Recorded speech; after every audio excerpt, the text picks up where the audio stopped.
title of our film is Almost There, and my name is Dan Rivicki. I am one of the co-producers, and this is the first film that I've made, and I'm also a film professor in Chicago. So I guess that's my day job, or the job that I do alongside making this film, which we've been working on for 8 years. Are you also a photographer?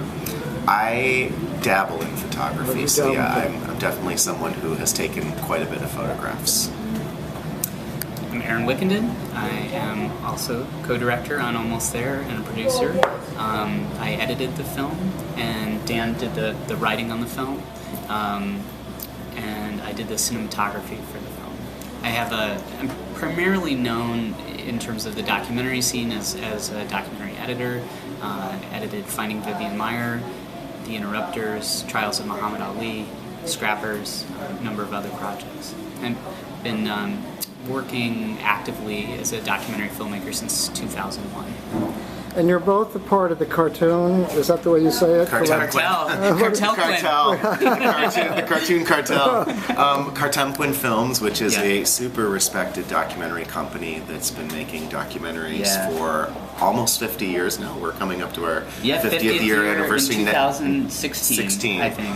So Cartemquin, is known for making Hoop Dreams, and most recently Life Itself, which is out this year. And then a few films in the Cartemquin canon that were extremely influential on our film, which would be Home for Life, the first, I think, credited Cartemquin film, which is about the process of a senior couple moving into a senior home and documenting that transition for them. Golub, a film about Leon Golub that was directed by Jerry Blumenthal, who passed away last week. And Stevie. And Stevie, which I believe you brought up and is completely appropriate and some film that we really looked at. So this is a Chicago-based film collective, is that correct? Yes. Is that a good way to put it? Yeah. I thought it started with Steve James, who I think is America's greatest living documentary filmmaker. I'm with you there. And there's a couple of other people that are right there with them, like the Maisels, et cetera, and Penny Baker. But I think that there's a particular character to his films, and I would assume to this collective's films, which I saw in the work of the film that we're going to talk about.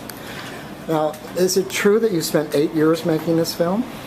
Yeah, I mean, when you definitely that the film was made over 8 years, but it's not like every single day we did nothing but devote ourselves to the project. I mean, I guess we were thinking. But I would say there's that never a moment that goes by where we're not thinking about it. Right, and we met the subject in 2006, and I think the first 2 years was, very much just corresponding and sort of visiting him at a pierogi festival and photographing him. But starting in 2008, when we visited his home, I would say that we've worked very steadily for these past 6 years. All right, so let's talk a little bit about the subject. His name is Peter. His name's Peter. He is an elder, a senior, currently an old man, and an artist, and a weirdo.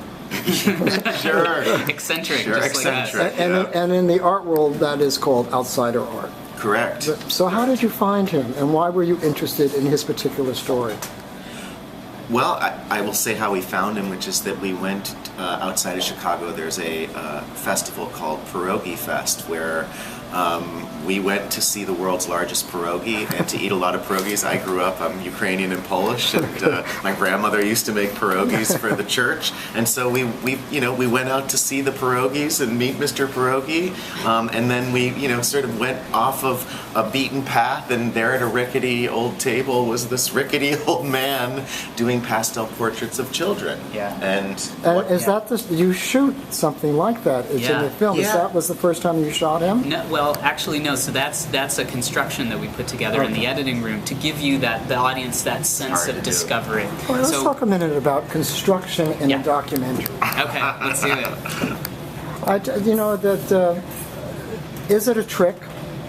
When the audience doesn't know, like I thought you had shot there. I believed it. I just didn't even think about it. Yeah. And now that I heard that's the first time you met him, I thought, oh wow, you had your camera out at that point.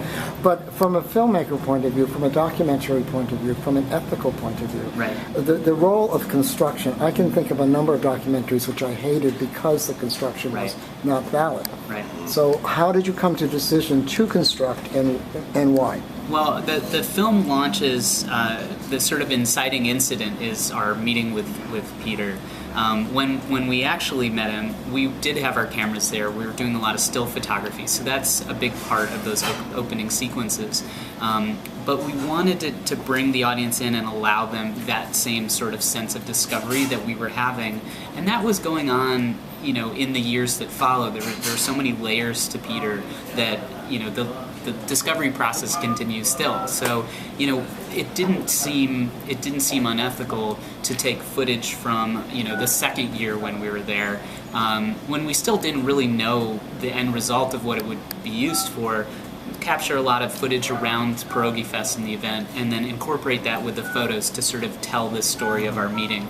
So, I mean, there's definitely cases where construction or manipulation would feel wrong, but this felt. I think of the Stonewall documentary where they had a lot of fake construction of things that didn't happen. Right. For example, this all did happen. We never just asked happened in a different year. Yeah, and all that, the footage that is in that scene, it's nothing where we were directing him to do this or that so that it would fit into the film in a certain kind of way. It was all kind of verite footage, but just from the second year. How many hours did you actually shoot? We never totaled it because it was all on a DSLR, and so you're just shooting to clips and stocking. So they were small they were small cameras. Like primarily a Canon 5D Mark II. Okay. And we got it. 7D. Yeah, in a 7D. We got the camera right when it came out. It was the first Canon camera that sort of kicked off the whole DSLR film movement, and so. We were, no one really knew how to use it to film at that time, so we were kind of figuring that out at the very beginning of the process as well. One of the things that I found really interesting in the film is that there's a lot of secrets in your film that old people don't like people to know, and people do know and don't talk about. Yeah. Clutter is one of them. Yeah. And I mean, clutter can be a very serious issue, and it may be a very serious issue with Peter, but it's also a house full of memory and a physical inability to clean or move or thread through. So the audience goes into the house with you, and it's shocking. And at one point you're wearing masks because you discover mold where he's living, and he's wearing nothing.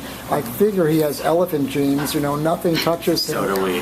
We still Now we got him.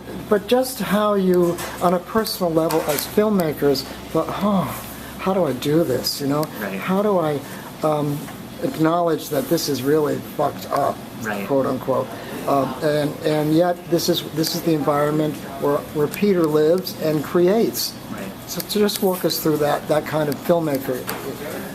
Well, I mean, I think that it's showing is always better than telling, and there were moments where we tried to describe what our reactions were, but we cut a lot of that VO out and then just kept that shot of us descending into the basement for the first time, so people could experience on a visceral and visual level what we were experiencing.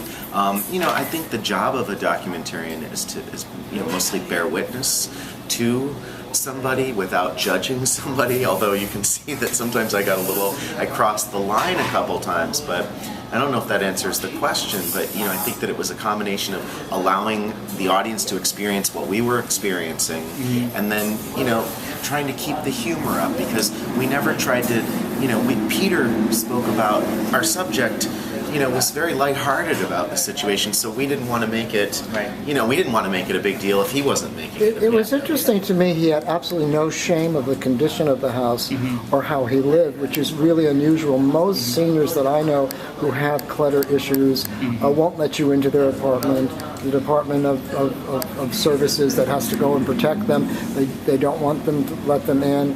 And yet he just, it was like he was very comfortable. Well, I think part of that's, one of the characters in the film, Dan McKern, who's Peter's friend for 30 years, says, Peter's basically living as a recluse. He, is in that house and he doesn't see anybody for a whole month. So he's alone, and so just having company, and he was so obsessed with telling his story that just having us there and us having the capabilities to do that was extremely fulfilling for him, and probably helped overcome what you're talking about in terms of the shame of the clutter. One of the things that is very challenging in the film to your credit, is that the perception of someone who's different, and not just marking them off as crazy, but the Chinese. I remember reading about after Mao took over and how I was interested in how they dealt with mental health issues, and they used to put all the villagers in a circle and tell them to say bitter truth. And the crazy person, or the person that seemed to be irrational, they would always listen for what the critique was, what the real truth was underneath of all the stuff that was off-putting. And I thought that was, I don't know whether consciously or not, and this may be part of the editing process, you gave great dignity to Peter's differentness and to his ability to express himself in a critical way. Right. I think thank you. I think that's really a compliment we appreciate, because that was maybe the hardest part, and what took the edit so long was finding a way to modulate so people didn't feel that Peter was being exploited, making sure also that we were really interested in the collaborations, obviously, between a subject and a filmmaker. And so, Peter's narration, sort of his POV duels with ours quite a bit throughout the film. And in fact, the opening of the film is from Peter's perspective. And we felt like that was a great way to bring you into Peter's world, to not make him the outsider, which is what often happens in documentaries about these sorts of characters, which is it's told from the top down. Right. And so Peter, in a way, has an agency in the film, and he speaks for himself, and that was super important to us, right? Yeah, I agree.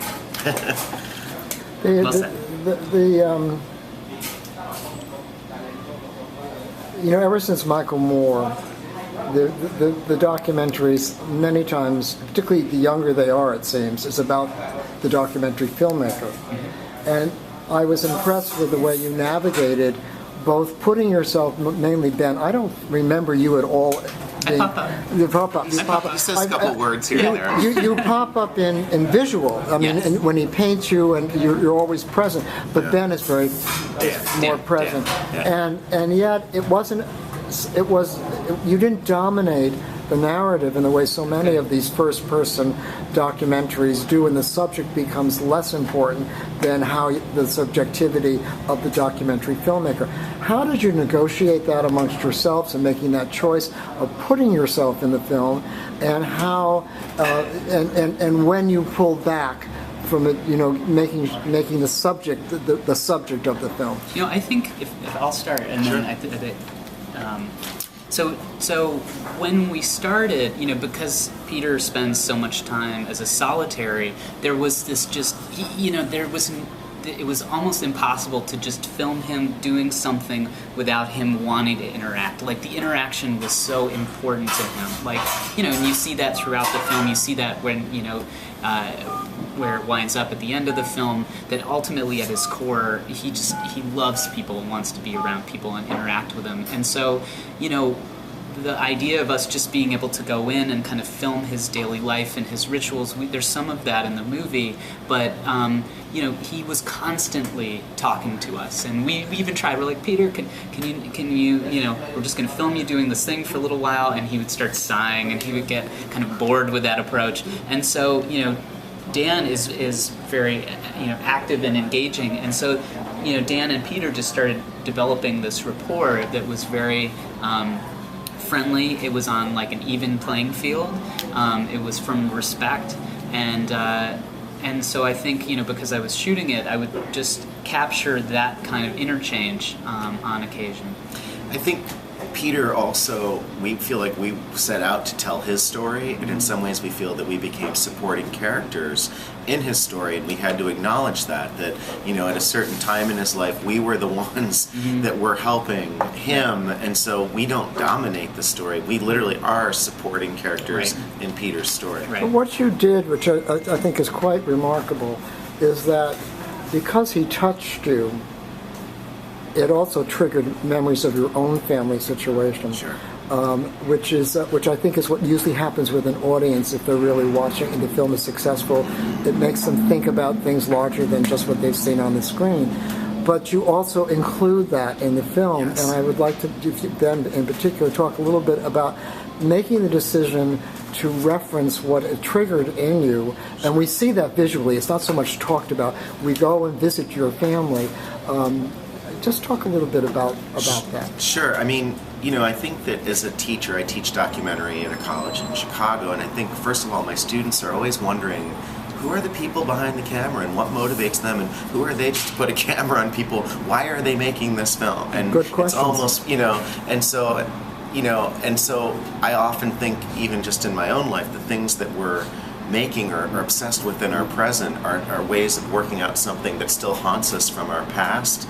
And so I felt in this particular film, when people were asking us, why are you spending so many years working with this man, it triggered for me like, well, wait a minute. Mm-hmm. There are connections, and let's explore those connections, because I miss seeing those connections in a lot of films. Like, there are a lot of films that it doesn't seem appropriate for a filmmaker to be in, but there are some where I really want to know, why is it? And I felt like it was important to show that, because I don't see that enough. See, that's why it made me think of Stevie, because when Steve James went back after a number of years and began to be self-critical and look at what role did I play here as a documentary filmmaker, what role did I play here as a human being?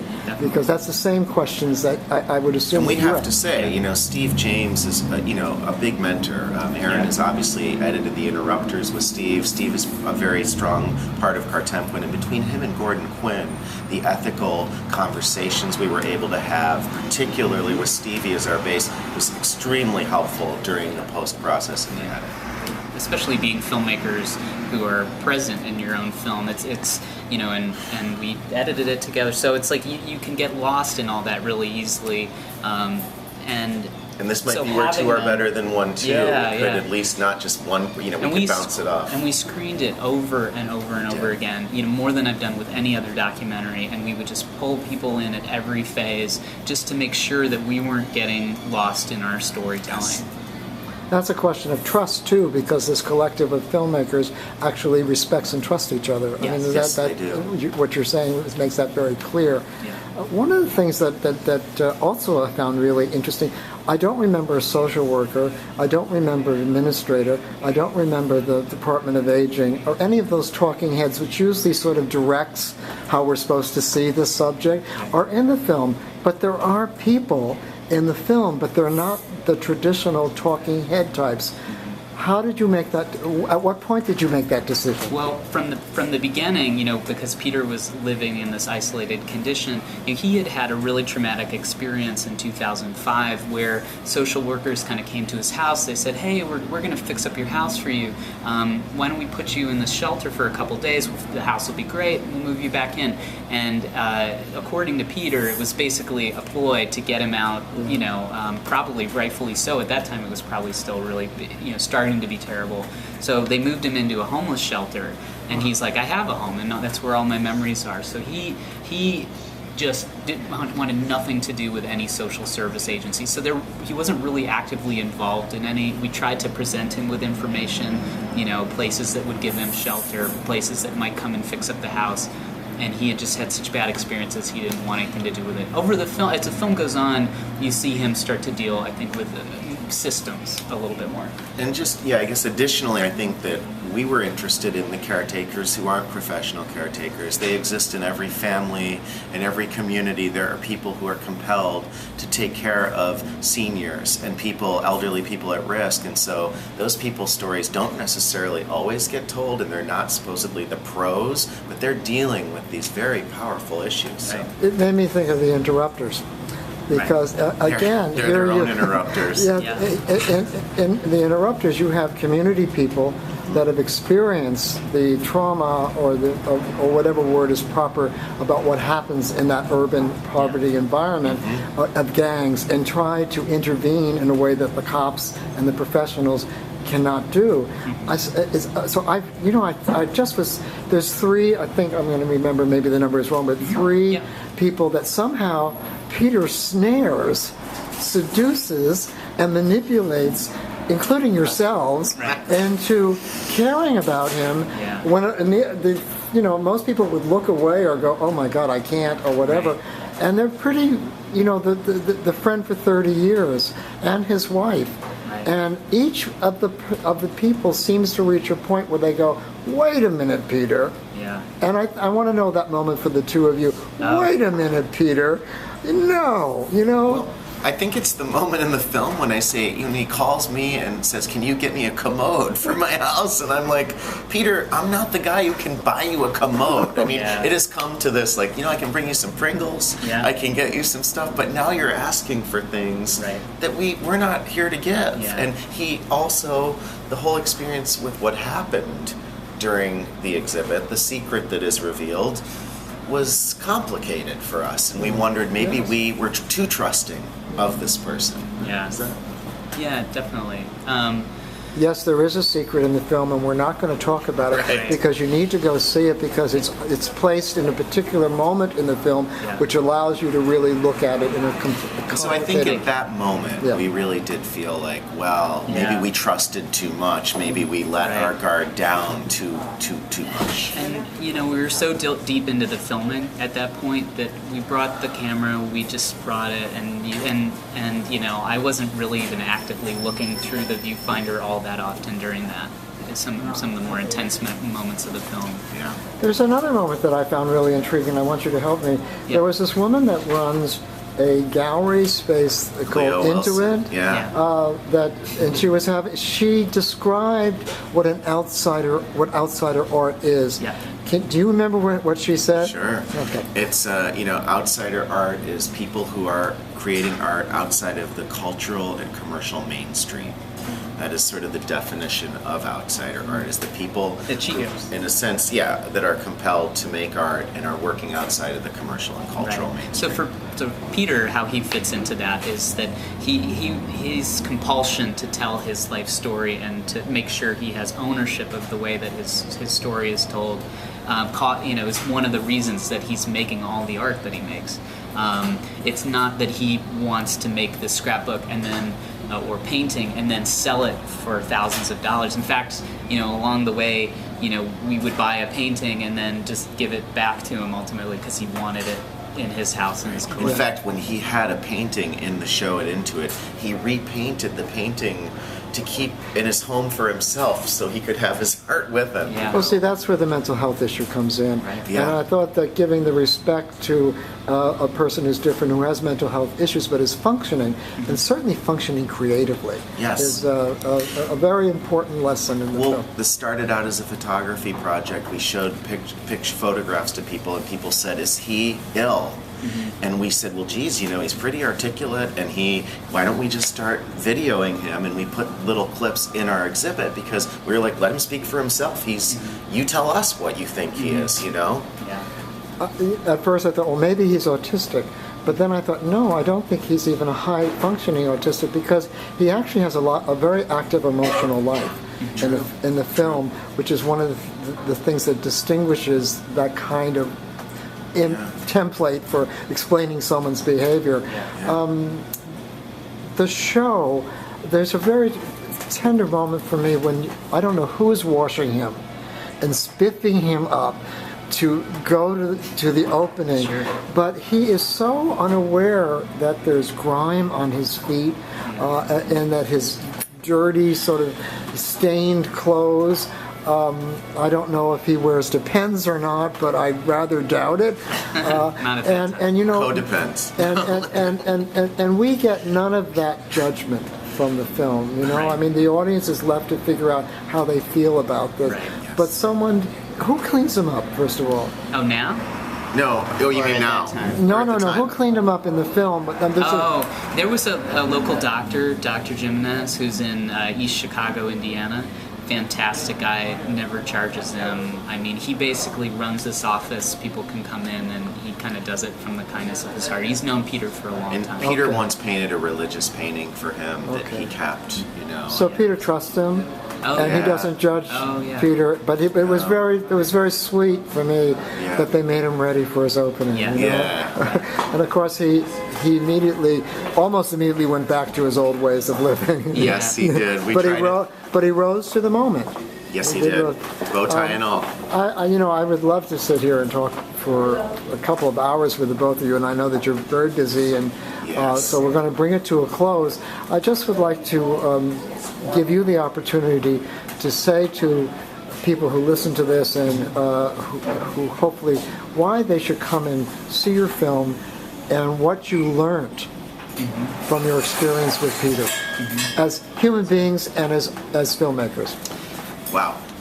Well, I think our film, definitely gives you the portrait of a living artist working in his environment, and I think Peter in many ways is a representative of a lot of artists, not the art stars that we see in big films, but artists who work in their communities throughout the world, unsung, uncelebrated, and sometimes marginalized. And I think every community has an eccentric like this, so we feel really grateful that we were able to spend 8 years really seeing what an artist is like, and I think you'll see that in the film. A poor artist. A poor artist, like many artists. And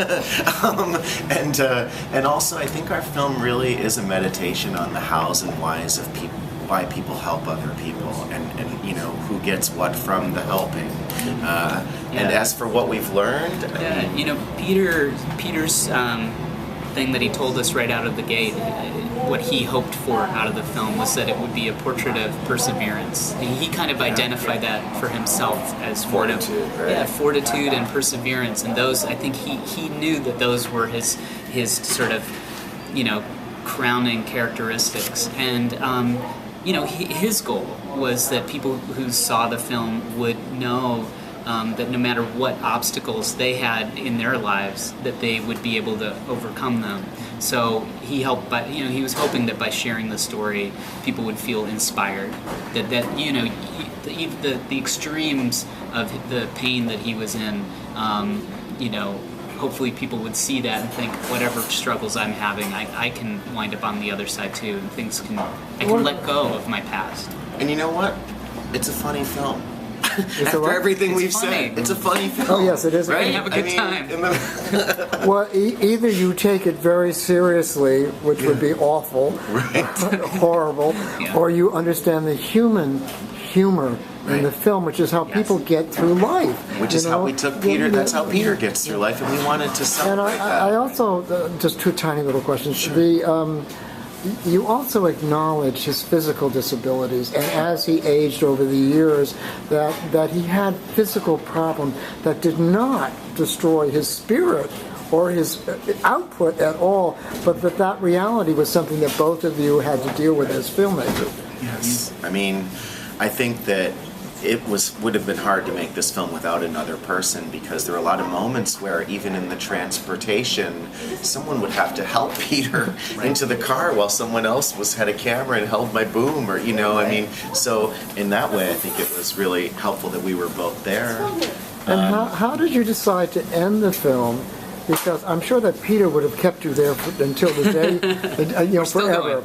Yeah, we're still. It's never easy to end a documentary. We felt it though. Yeah, we did feel it. I come from a screenwriting and playwriting background, and I think that when you work this long, you start to see the shape of a story, and where we ended it felt like the place to end it. The essential arc is is Peter going to be able to let go of his past? Is he going to be able to leave his home? Is he going to get out of the situation? And I think once we land in that place and figure out if he can sustain it and how is this changing him, the movie felt like it was. Well, I hope that you get the distribution of the film, but secretly I hope that it shows on public television, which is free, and that large amounts of people that may not go to a commercial screening of it will be able to see it, because it's such an American story. Yeah. It also says something about American people that we don't hear about too much. I do believe you give people enough information at the core they're good people and they're kind people, and that's so much a product of how you approach Peter with respect and dignity, and share with us, the audience, this very strange, incredible artist who's an old man in dire states, and he doesn't care. That's right. Thank you. All that well, so I'd be shouting through the mask, and he wouldn't get it, and then Dan would be. It created a lot of tension. Usually there's a lot of showering afterwards. Right. Sort of pulling away a little bit as well. After. Just after he got kicked out of the house, they're trying to figure out if we could help him and how much that was just complicated. Right. Tried to. Yeah, getting Mariah was really hard. He didn't, she's sort of feral, so he didn't want us to scare her. But we're right there next to it, and it's just wish he had a butterfly net or something. Right. Well, I'll open it up here, and I might have a couple of others, but yes, please, right there. So everyone in the room is wondering, is Peter still alive? And, Yes. And I'm an art collector, and I do have some outsider people in my collection. I'm just curious what's happened.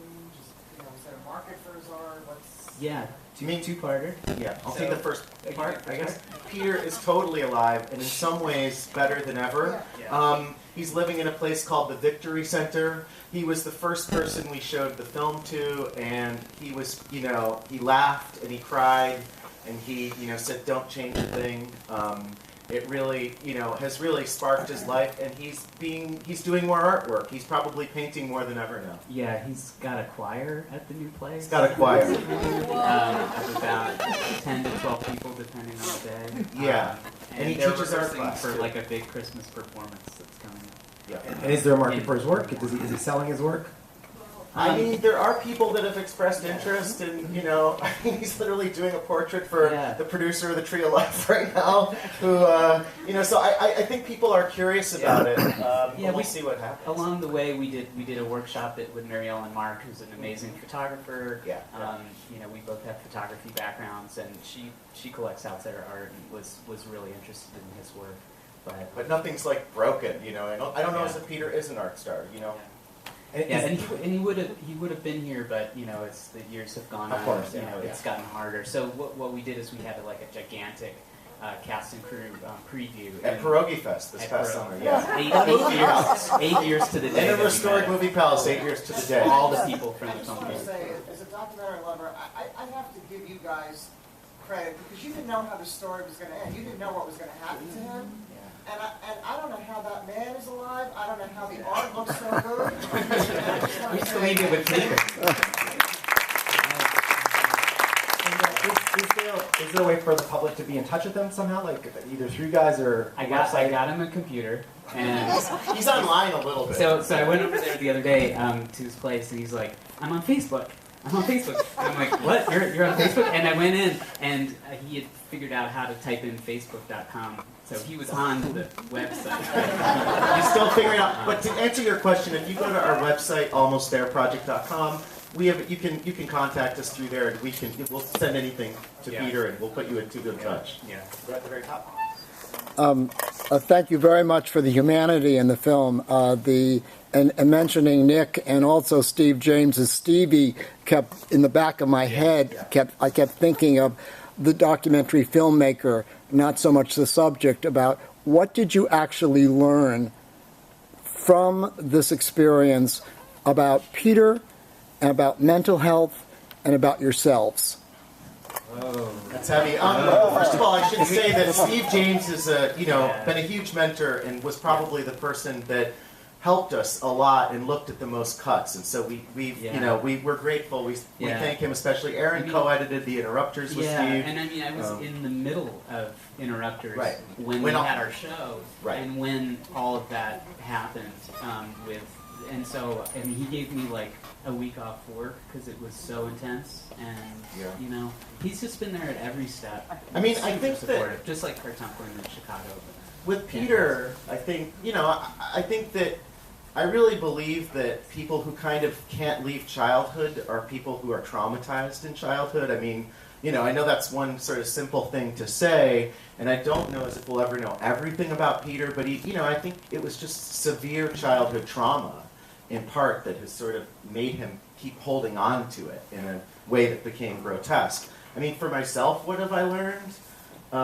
Never to spend 8 years making a film again, I guess. I mean, what else could I tell you? I mean, it was a long haul, And actually, I've learned a lot about collaboration, both with subjects and with Aaron, and it's been a total honor to work with him. And likewise. I'm grateful that we've been able to make it through. Yeah, what have you learned? I gotta say, honestly, I'm still processing it all. I mean, we premiered the other night, so this is all kind of raw and fresh for us. So, come to screening in a couple months, and I'll have a very concise answer. Or next week at the ArcLight. Yeah, ArcLight, LA, 24th. And we'll go right here, please. Hey guys. Jolene, hi. So I want to know, at what point did you realize, okay, we have a feature, like this is the next project, this is the thing we're going to focus on, as opposed to we've got some footage, we'll see where it goes. You know, at what point did you feel like you had support and you had? Yeah, we were both, you know, Dan's a teacher at Columbia College in Chicago, and you know, I was working on films with Cartemplin, and so, you know, this just grabbed our interest. So we would just go and film and sort of sock it away, and we were just kind of doing it for a really long time. At first it was to help him out. I mean, the film sort of explains it, but I think that during the exhibit and the desire for people to hear more from Peter is what made us start filming him more. And then when everything happened, that was sort of a train wreck for us. We felt almost like we had to film, if that makes sense. But we didn't, I don't know how to... Yeah, it evolved in a weird way. I mean, even before that, we were just doing it as a photography project, and we thought it'd be a really interesting book because all of Peter's stuff has such texture to it. So we're like, oh, this will be a great book, and then we'll interview him so we can just have an oral record, and we can cite that for our interview, or, you know, for written stuff in the book. And then that just sort of grew into the movie. Right. So it was kind of accidental. So was it, I'm sorry to just clarify, was it like maybe halfway through this 8-year period? 44%. Yeah. No, about halfway through maybe, yeah. Yeah. Emma Blue, please. Yes. I know that Peter was the subject of your film, but I have to compliment you in making East Chicago the star. Woo! All right. Thank you. Wow. Love for East Chicago. Are you from Indiana? Absolutely not. We hope to show it at Really Pierogi affordable Fest every year if possible or something. We'd like to have an annual Pierogi Fest screening, so maybe you can all visit if you like pierogies. Let's go right here, please, in the glasses. I have a question for Dan. Have you shown the film to your family, and how do they feel about being compared to Peter? I have shown the film to my family. They're really profoundly moved by it, and I don't think that they have any trouble necessarily being compared to Peter as much as understanding that I was just trying to show what motivated this and how, for me, I think a lot of times filmmakers are trying to work out in their present things that still haunt them from the past. And, you know, they love me, and they like to keep it real, so they were cool with it. Thank you. Yeah. Yellow scarf. You have the perfect ending. How would you have done if that was different? Did you work with other hypotheses? Oh yeah, I mean, towards the end of the process, because you know, Peter's lived in 2 different senior homes. You got since kicked this. out of that home. He had to give his cat away, and that was like another huge step in his kind of DVD evolution. extra. You know, and we screened the film for people. We had a list of questions like, do you want to see this movie continue on another 10 minutes and see him give up his cat? And people were just like, no, you have the perfect. I mean, you know how it is with these people. Their life goes on. You know, you got to figure out where to stop it. Yeah, the choir. I don't know. We'll put a lot of stuff out. Where are you guys on the list now? On his I think we're probably hovering maybe in the bottom of the top 20, right? Let's hope. Yeah, Maybe. hopefully in the top 20. Hopefully. Yeah. Right here, please. Yes. I love the film. Thanks. Speaking about making Chicago as much of a future star, I noticed special credit for the environmental photography. Yes. Yeah. I was really struck by a lot of those compositions, but I was interested in what sort of direction you gave to that together. So David is an amazing photographer. Like he's a gallery represented, world-class photographer. He's doing a film of his own now in Chicago, and he sleeps like 3 hours a night, and he'll go out in any weather condition. He's like obsessed with weather patterns and tracking it. So we would basically say, okay, you know, for this sequence, you know, we're hoping to get, you know, some extreme snow, you know, will you go out at like 2 in the morning? He knew and the stand area in a well. snowstorm? So I drove him around. I did, you know, we showed him where Peter was and everything. The only shot I really asked for that I loved is the shot of the Ameristar and the talking deer. That was sort of my own personal. I just want that playing behind me on loop at my funeral. I can't even imagine how great that shot is. Excellent. We have time for one last question. I'll go right here, guys. So, 2-part question about the house. One, what happened to it? And 2, can you convey to us in words what it smelled like in the basement? What do you think? You want to take that one? First part, it's still there. Peter owns it, so the city can't just raise it. And I think it's like more expensive for them to knock it down than to just do nothing. So, you know, at the moment, it's just there and boarded up and kind of keeps growing stuff out of it. What did it smell like? I mean, I have a really intense sort of gag reflex. So for me, I had to wear the mask with a sort of like dual, I forget what they're called, particle thing chambers. Dan, you were a damp little cat, better. mold, Damp cat. caca, as Peter would say. Come on. It was just funny. So you guys were all gas masked. Smelled like up. dead cat. How could you? Like Yeah. buses, so. It's a That's not a smelling. good one to go out on, I is mean, it? I don't know if we can do a scratch and sniff, but I don't think we'd want to for this film. Let's say that. We'll leave that to John Waters. No smell. No smell-o-vision for this one. Yeah. So unfortunately, we do have to wrap up, but I want to thank you so much again for bringing the Thank world you. here. Thank you guys. Thanks, Doc NYC. And, if you have friends in LA, we're playing Monday night, a week from now at the Art Play. So tell your friends. Yeah. Spread the word. Tweet away. Tweet it up. Thanks, everybody.